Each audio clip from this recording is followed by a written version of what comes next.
här projektet handlar om att vi ska knäcka koden för hur regioner kan samverka med varandra när det gäller att lösa en väldigt konkret utmaning, nämligen att hantera avvikelser i vården. Tanken är att vi ska titta på, kan vi använda AI och AI-modeller för att analysera alla de här avvikelserapporterna. Avvikelse är när någonting går fel i vården, att det sker något fel i hanteringen, någon form av vårdskada.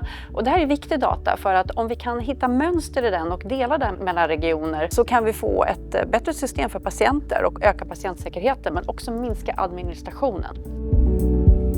Vårdpersonalen har rätt mycket frågor kring vad är det vi ska registrera i systemet. Tanken är ju att skulle man bara kunna berätta enkelt vad är det jag har sett eller iakttagit, och sen så skulle systemet kanske kunna själv sortera utifrån den informationen och göra alla de här kompletterande registreringarna. Nuvarande registreringsförfarande är ju att de ska också identifiera varför det hände, vad kan ha varit bakomliggande orsaker och vad tänker du skulle vara en möjlig åtgärd för att förhindra en upprepning. Hade de sluppit alla de stegen utan bara själv registrerat det de iakttog, så kanske fler hade tyckt att det var värt tiden, för att det är där vi har utmaningen, att man ska registrera mer.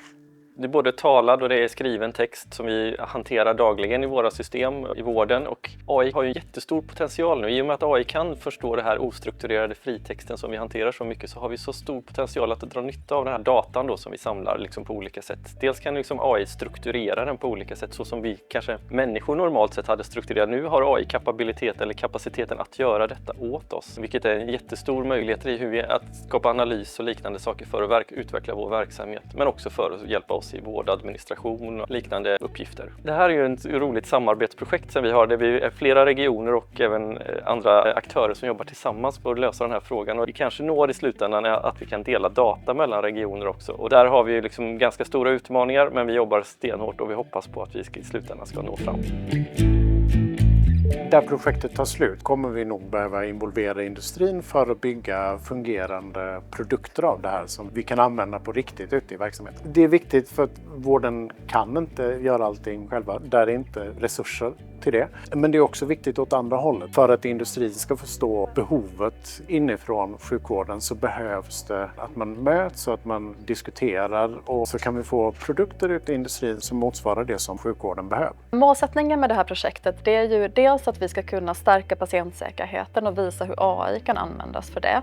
Så att vårdpersonal behöver inte lägga så mycket tid på administration, istället kan lägga tid på att åtgärda själva problemet. Men målsättningen är också att vi ska stärka samarbetet mellan regioner och skapa en slags best practice för hur både regioner kan samverka med varandra, men också med akademin, näringslivet och innovationssystemet. Det mest intressanta vi kan få ut av den här datan som vi hämtar från våra avvikelsesystem är ju att kunna identifiera nya avvikelser så tidigt som möjligt. Kunna identifiera när patientsäkerhetsrisker uppstår och liknande saker. Om vi lyckas med det här projektet så blir den största vinsten för patienten dels att den inte drabbas av vårdskador, och den tiden som vi egentligen lägger på att ta hand om de vårdskador vi orsakar, den kan ju användas till att ge patienter som står i köer till att ge vården. Så alltså öka tillgänglighet till vård.